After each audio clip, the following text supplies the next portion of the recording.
Hi, everybody. Ray and Steve back with Counting Cards, episode number 4. We are back. If you were watching us previously, we just got done recording an episode about the Nirvana album Bleach, and now we are on to album number 2, arguably the album that put Nirvana and grunge in general on the map, an album called Nevermind.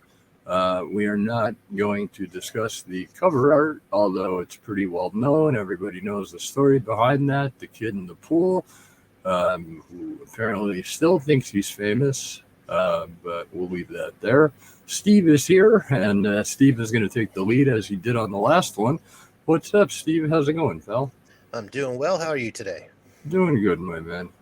So just like the last one, I'm gonna let you take the lead here for the most part. I'm gonna have a little more to say because this is obviously Nirvana's most popular album. But before we get into it, give me your thoughts on Nevermind and what that did for grunge in general, and what it holds up to as far as standards wise today.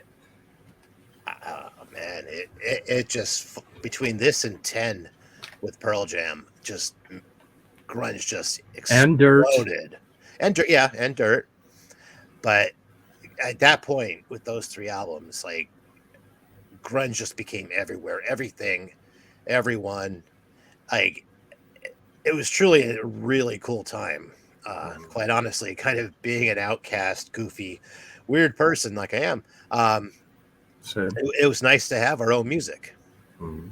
and being able to go to clubs and see bands like this, before they completely, blew up. Like they were Oh already, yeah. Nirvana was already on tour when this came out and had Mhm. like no idea, that it sold 1 million copies. We're touring this album, nobody cared, and then it just exploded. Before this, I don't think any of those bands had any traction before this came out, and then they only got it because this exploded. Am I wrong about that? Nah, it's 100% true. And really, Okay. this album brought a lot of bands along with them, some Mhm. better bands along with them, to be honest. Yeah. It's just because it got into the public consciousness. All of a sudden, parents knew what grunge was. Parents had heard "Smell Like Teen Spirit." Mhm. Um, it was really a pivotal time. Even like Yeah. MTV itself kind of completely changed. Like, used to have 120 minutes that'd be on like 1 a.m. on a Martha Quinn. Saturday. Yeah, Yeah, and that was pretty much it for, if you like stuff like Detachable Penis, that's where you're going to hear it from. that's it. And all of a sudden, on their, whatever they call it, the countdown show that would be on at like 5 o'clock in the afternoon, Yeah, and Smells Like Teen Spirit's holding down the #1 spot for like weeks in a row. yeah, It's just right time, right place, right music. yeah, And I think the right group of people, basically being Gen X, that wanted a voice and were pissed off. yeah. I hate it when people discourage or disparage grunge music. Oh, it's people staring at their shoes, or oh, it's people just wearing flannel and have drug problems. It's like, no, it's music about life, and not everyone lives a privileged life, and most people don't. I don't. I'm a, middle class would be a stretch, I think, even. And so, not everything is happy and sunshine and rainbows all the time. And I think that's why music like this resonates with a lot of people. Maybe I'm reading too much into it, but that's my 2 cents. No, it's working man's rock and roll. Yeah, I agree.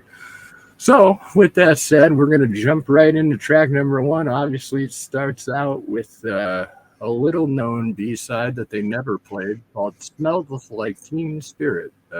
So, tell us about Smells Like Teen Spirit, Steve.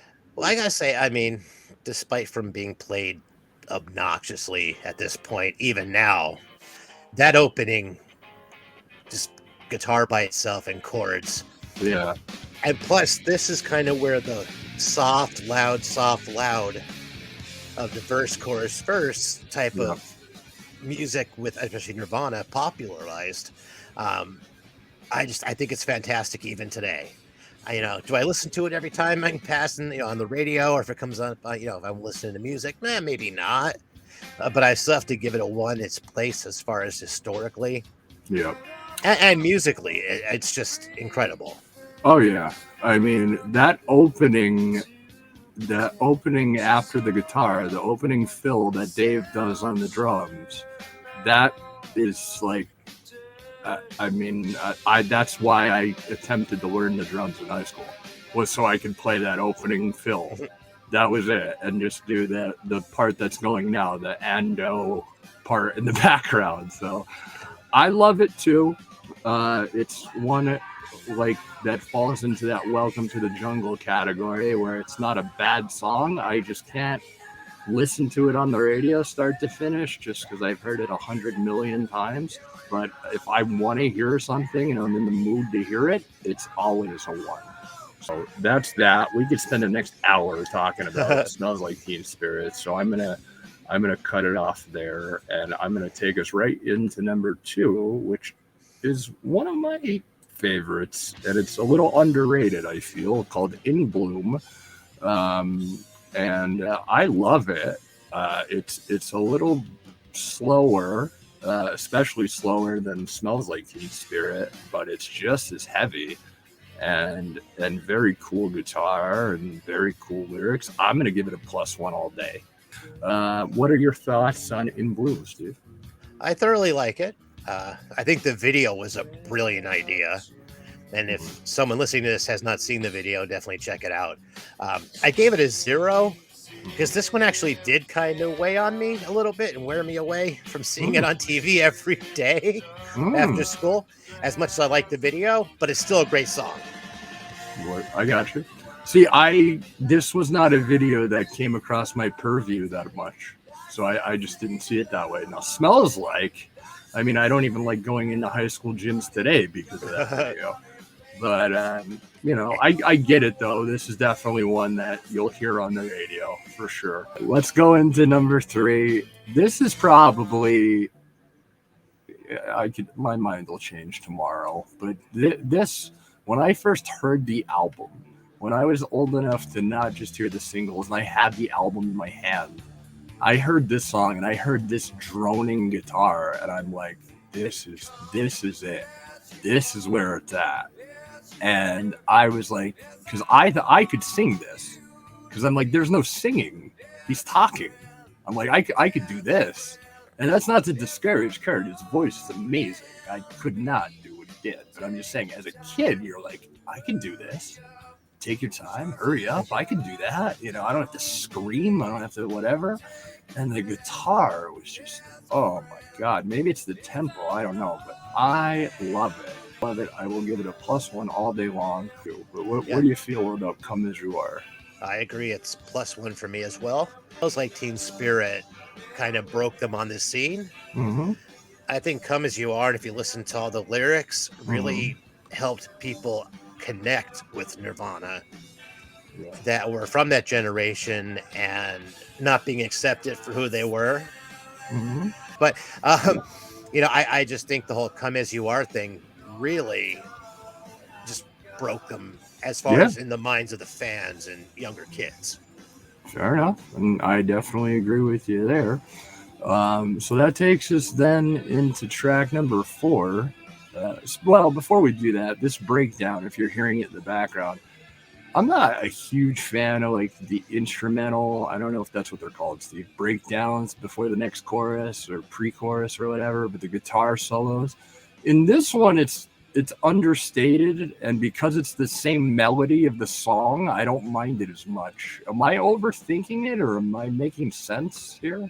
Yeah, no, this is like a perfectly constructed song, quite honestly. And then you throw in the video and he's swinging on a chandelier while there's water rushing down steps. I don't know. It's just one of those songs yeah. Now, last episode, if anybody watched it, you may not have seen it because I haven't edited it yet, but if it's in there, I go on a little diatribe about seeing a band called Velvet Revolver playing some Nirvana covers. Breed is a song that I was kind of like unfamiliar with, and it was so fast and noisy that it kind of was like whatever.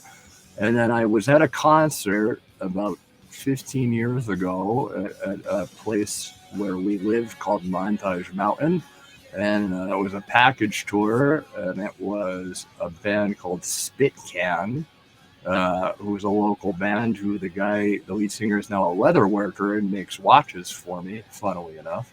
And then there was Breaking Benjamin and 3 Days Grace, and a band that is, for a while, was considered like a good second coming of Nirvana, Puddle of Mud, if you recall. And so they were there, and I was listening to them, and the lead singer says, "Hey, my name is Wes Scatlin, and we're in Scranton. That's cool." And then they burst into this song. And unlike the About a Girl cover, Google Puddle of Mud About a Girl cover. It's the worst cover you'll ever hear in your life.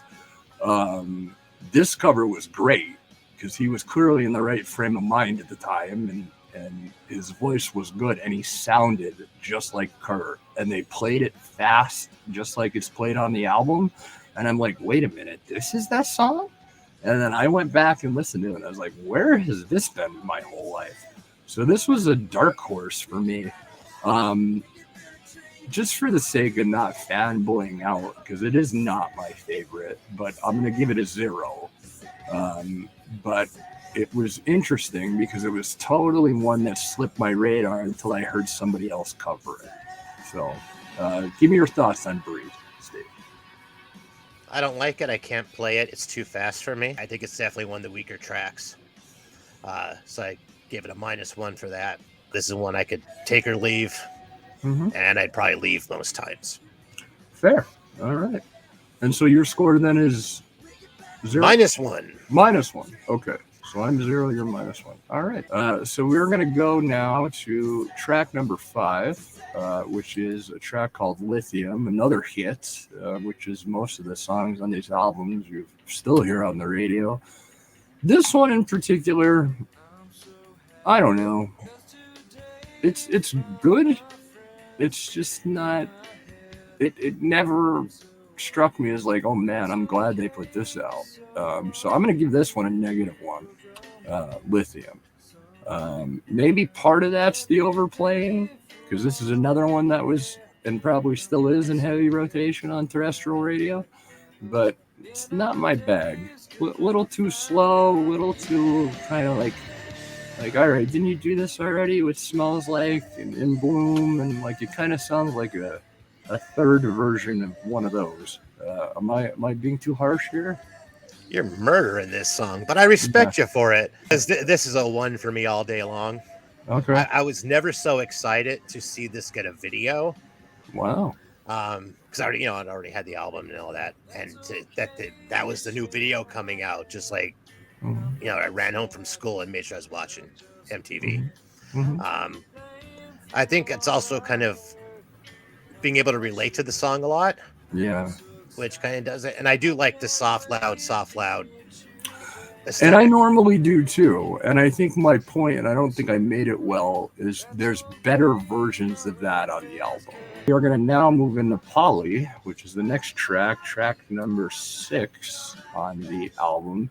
Now, because of what I just said, I'll say my piece very quickly. I like this song. This song is very slow. And I don't know. I like the lyrics. Maybe because as a kid it was easy to understand. I didn't understand the undertones, but I understood, Polly wants a cracker, I didn't know what they were talking about. But as a kid, it's like, this is kind of catchy. And it's depressing, but in a good way. And I like it because of that. So I'm going to go +1. I'm a big fan of Polly. And I will defer to you, Steve. What are your thoughts on Polly? Right off the bat, I'm going to say yes, I'm +1 as well. And I also like New Wave Polly on Incesticide. It's a heavy version. But I want to talk about this song because I think it's important. Yeah. So Cassidy was 14 years old and was leaving a punk show and got kidnapped, raped, and basically mutilated. And this song is about her. And knowing that, for those that don't know, not just to interrupt you because I'm not familiar with this, this is just a person in the public that he wrote the song about? Yep. Continue. I'm sorry. It really stuck with them. I guess when it, I honestly don't know if she was from Seattle, but a 14-year-old punk fan gets kidnapped, and that's what the song's about. She was held prisoner, Oh my God. horribly abused. Oh my So to God. make a song like this about that and relate it so well, Yeah. like it's one of those songs I don't think I'll never not like. Wow. I had no idea. That's heavy. So yeah, listen, and just a disclaimer for those listening: for any of these grunge albums, obviously drugs were a huge part of the whole grunge scene. We don't need to get into that. And I'll speak for both of us here, Steve. I'm sorry, but we're not glorifying any of this. No. We're telling you our opinions on what we thought at the time as fans of the music. We're not talking about the context of the lyrical content. We know it's about drugs. We know it's about things of that nature. And we're not saying play this as your prom dance song, but if you're a grunge fan and you appreciate crunchy guitar and clever lyrics, these guys know how to do it. Is that fair? Definitely. So I'm going to go from there from Polly, because that was a really, really interesting story. And I just brought everybody terrible. down a ton. No, hey, listen. I mean, as much as I love and let me just pause that. As much as I love the track versus track comparisons that everyone does, the whole point of this is to tell stories. So that's what we're doing here, and Yeah. hopefully those listening like it. To put a positive spin on it, though, Yes, the sir. song that Kurt wrote, Polly, she wins in the end. Nice. So he gave her back power. Oh, I love that. So if you listen to it again with that ear and knowing that story, you might like it even more than you already do, which is pretty cool. But All right, I'll get off my soapbox. No, forget what I said. Everybody, prom song, Polly, 2023. Just kidding. That's a good point. I'm happy you ended on a positive note, and that's awesome. I didn't know that either. That makes me feel much better. So now we're going to go into another one. Track number 7, Territorial Pissings. Say what you want about the title. I don't know. To me, it's the definition of take it or leave it. So I'm going to give it a 0. Nothing to write home about. This is kind of where it starts feeling a little fillerish-y to me, but I know a lot of people love this song. I'm a guy, though, that can take it or leave it. Your thoughts, Steve? I love this song. It's just a banger. Okay. Right out, especially coming like the way this album's structured. Mm. You kind of Lithium kind of starts taking it down a little bit, then Polly, and then all of a sudden it just like jumps on top of you. And it has some mental health overtones with Kurt did deal with. Mm-hmm. There's not a lot of lyrics, and if you just watch the Alice in Chains one, you know how I feel about not there being a lot of lyrics. Yeah. But also a fun song to play. Yeah. So I'm going to give it a 1. Very good. And I just paused the music there for a second. It definitely feels like it has a Breed vibe to me, but it was always like the B version of Breed, and I think that's how I always kind of equated it. Am I close? Is that a fair comparison? The chords are very similar. Okay. You being and even kind of the structure of it is very similar. Very okay. That just solved the 20-year argument I've been having with myself. Remember, when you argue with yourself, you always win. Yeah, well, depending on who you talk to, I suppose. So now we're going to go into the next one, which is Drain You. I love this song. Love it, love it. Love the guitar, love the lyrics. For those of you, and this is going way off script, but if anybody is a fan of British new wave music, I'm not going to call Nirvana new wave, but if you listen to it, especially the beginning, the jangliness, if that's a word, Steve, of this guitar, I feel like that's a direct ripoff of bands like the Stone Roses and the Saints and all those punk bands or new wave bands even over in England. Am I wrong there? I can definitely hear that. Okay. That being said, Drain You, I mean, I love it. It's catchy. The guitar's cool. The lyrics are cool. Um, I saw that guy with the tattoos all over his face. What's his name? Post Post Box. Malone. Yeah, he did a cover, and it was great. I was very impressed. I can't stand listening to anything else he does, but that was great. Give me your thought. I'll stop it by saying this: +1 for me, absolutely. What are your thoughts, Steve? I'm hearing you. I do concur with one little caveat. First, I do think it's a beautiful love song from the alternative grunge universe. That is, very actually sweet if you really Yeah, listen to it. Um, my one caveat is I prefer it better live because in yeah. this part that's coming up now, the drums and guitar build up, and Kurt screams like from his toes, Wow. and it's not really in. It's just not there. It doesn't translate in the song here. It's more of a In the little studio. build up. Yeah. Where like, they do this a couple times, and kind of build it up and keep building it. And then when he releases that scream, Yeah. like I still get chills when I hear it live. Wow. Well, all right. Go back. What now? They put a bunch of live albums out. Any particular version we should look for? I believe the one on Live Tonight Sold Out has the scream. Um, most live versions do, but some, of course, I mean, obviously how you're feeling on any given day too. Yeah. Some are way better, but Yeah. the right one with that right just release of everything just takes you right back. It's like getting to the top This right hit you're there. talking about. Yep, but like it doesn't relate on the album. Right. It's a scream, you can hear it. Well, they But have it in the background. yeah, where live it's like you're going up a hill on a roller coaster, Nice. and then that scream hits and you're just ripping down the hill. Nice. That's a great analogy. So yeah, well, I'll check that out, myself included. So let me just, for the sake of time, let's go to the next one here. We're at track number 9, Lounge Act.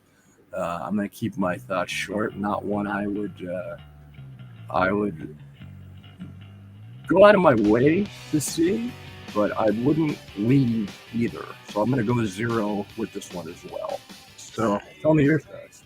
I honestly don't have a lot to say about it. I feel bad saying what I'm about to say because Chris Novoselic had a great opening bass jam to open it up, but I pretty much skip this every time it comes on, so I give it a -1. All right, fair enough. And then number 10 is a track called Stay Away. One of my favorites. Definitely, you could tell Nirvana back on the upswing as far as punchiness coming off of Drain You and Lounge Act. This one seems a lot faster, a lot, I like it. I like the wordplay. I think the wordplay is amazing. I never heard anything like this. To hear a song start out monkey see, monkey do, I was like, what? This is funny. This is awesome. So after you hear it though, a dozen or so times, I'm like, all right, I heard it. So I'm gonna go -1. That might surprise some, but I'm gonna go -1. So I'm staying away from it. How about you, Steve? I'm right there with you. Partially because there's a better version of this song called Pay to Play that was on some obscure like compilation album with other bands that I think is better than Stay Away. It's the same musical structure. So this morphed from that. Yep. And it was Pay to Play instead of Stay Away. Yeah. And I just personally like that one better. Although I probably still wouldn't give it anything higher than a -1, but right. Yeah. Now we're going to go into a song called On a Plane. I'm going to give this +1 just because this one got me because I like the unplugged version. They did. I'm thinking of the right thing, right? It's late. They played this on unplugged, did they not? Okay. Yeah, it was the unplugged version because they slowed it down a little bit, I think. Yeah, I was like, I like this a lot better than the studio version, but I like the studio version. The studio version, though, since that's what we're talking about, I'm going to give it 0. If it was the unplugged, I would say +1. And normally I wouldn't split those kind of hairs. But this song and like About a Girl, I feel differently depending on what version you're listening to. So this one for me is a 0 or -1, I think I said. Um, or whatever I said, I'll stick with. I'm sorry, it's late. But I like the unplugged version better. What are your thoughts on Unplugged? I couldn't have said it better. Yeah, I do prefer the unplugged. I don't think it's a bad song. I gave it a 0. Like, Mhm. I guess kind of tempering it with the unplugged version, but uh, it's there's. I like the lyrics a lot. Yeah. Yeah, me too. Yeah, I really couldn't say much else. You know, it's there. It's good. It's near the end of the album. It kind of fits. Yeah. Uh, So next one is Something in the Way. The same speech I just gave about On a Plane goes with Something in the Way, but I do like the studio version of this more than On a Plane. So I'm going to go 0 here. Um, and I can tell stories. Butch Vig, the producer, tell a story about he made Kurt lay down on a couch, turned all the equipment off, and when he's doing this part, it's him laying down on a couch because he couldn't get him to do it soft enough any other way, which I always thought was kind of cool. And there's a video out there of Butch Vig where he strips all the tracks. And so you could hear all the isolated vocals and all this stuff, and it's wicked. And I recommend people check that out if they haven't. Give us your thoughts on this one here, Steve. I agree. I think it's probably one of the most personal songs from start to finish. Like I think with all the songs, there's something personal tied in. I think this is truly like opening up his diary kind of song. Yep. And a technical, and we'll get to that in a moment, but technical end of an album. I just think it's perfect. I gave it a 1. It just has this like melancholic sadness to it. You know, it's like I get it. I feel a little better about my stuff, you know, my lot in life now. You know, someone living under a bridge, which Kurt did at times in his life. You know, and not having food and having to eat whatever you could find. I'll put it that way. Yeah, I really dig it. I do too, man. I do too. So that takes us to the end. We are back again, lucky 13, just like on Bleach. So that worked out well. So this one is called Endless Nameless. It is the end, so it's not endless. And that is the name. I could take it or leave it. It's not one that ever caught my fancy. So and for that reason alone, I'm going -1. And it's always a skipper. It's a longer song. I'm not a big fan of the longer songs. Bands, for whatever reason, tend to put long songs on as closers. I don't know why that's a thing. That always annoys me. But yeah, it's as far as a closer, I think it's pretty weak. As far as a song, I think it's skippable. I would give it -1. What do you think? All right. So I'm on the other end with this one. What was cool with this at the time was you had to listen to Something in the Way and let your CD player for something like 4 minutes. Newer versions, you could just go right to the track. So it was considered what they would call like a hidden track. Oh. And wasn't actually listed on the initial pressing on the back of the CD. I did not know that. But I did give it a 1 because seeing this song done live, which I know we're not judging live per se, but the destruction that happens on stage when they play this song is incredible. I have never seen guitars brutalized like that. Pete Townsend got nothing on these guys for how badly they abuse their instruments and everything. And for being in a concert, I kind of relate the album in that way. Like if you go into a concert, to have it end in like this cathartic destruction of everything that just brought you an hour and a half worth of joy.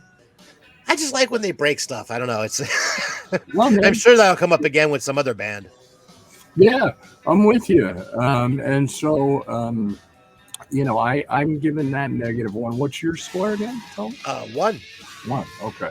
So that finishes that. And before we go to Steve for the tallies and wrap this up here, I just want to point this out as a little aside. And I'm just going to pause for a second here to collect my thoughts. So the date here, if everybody's looking here at the bottom, the date this came out, September 91, the end of September 91. So the other one, Bleach, came out in 89. So we're talking 2 years. Now, there's a drastic sound difference between Bleach and Nevermind. Clearly, they found their footing. But the fact that that happened in one album, similar to Alice in Chains, is, I think, why these guys are on the Mount Rushmore of grunge. Is that fair to say, along with bands like Pearl Jam and Soundgarden? Those guys? Definitely. I think with all those bands, their first 2 to 3 albums are really what cemented them in that as being like the bands from that era. It spoke for so many people. Right. Obviously, because we won't be talking about these bands still if they didn't. Yeah. It's just it was a changing point, and I think you could still see the ramifications of these bands in music today. Good music today, not the other crap that comes out, but real good music, real good bands of today. You could see their influence on them. Steve, go ahead and tell us the scores and tell us how we tally up here and what happened with our scoring. Okay, I gave Nevermind a 5, which I believe is my highest score so far to give an album, which I'm surprised by. Don't want to ruin the fun, but I thought I would like another one better. And you rated it a 3. All right. I didn't think mine would be that high, to be honest. But I like it. I always like the fact that there's differences, but there's similarities between our opinions. That's what makes this fun. And this, like Bleach, was a blast to do. So thanks for coming on and doing it. And we'll see you guys next week with another episode of Counting Tracks. We got stuff coming, guys. So we appreciate, we appreciate you sticking with us through the growing pains, especially as I'm trying to figure out this audio and everything else. Hopefully the content is what grabs everybody. So again, any likes, dislikes, comments, subscriptions, we encourage all of it. And we appreciate anybody that listens, and we thank you. For Steve, I'm Ray. This is Counting Tracks, Nirvana, Nevermind. We will be back next week. Until then, bye everybody.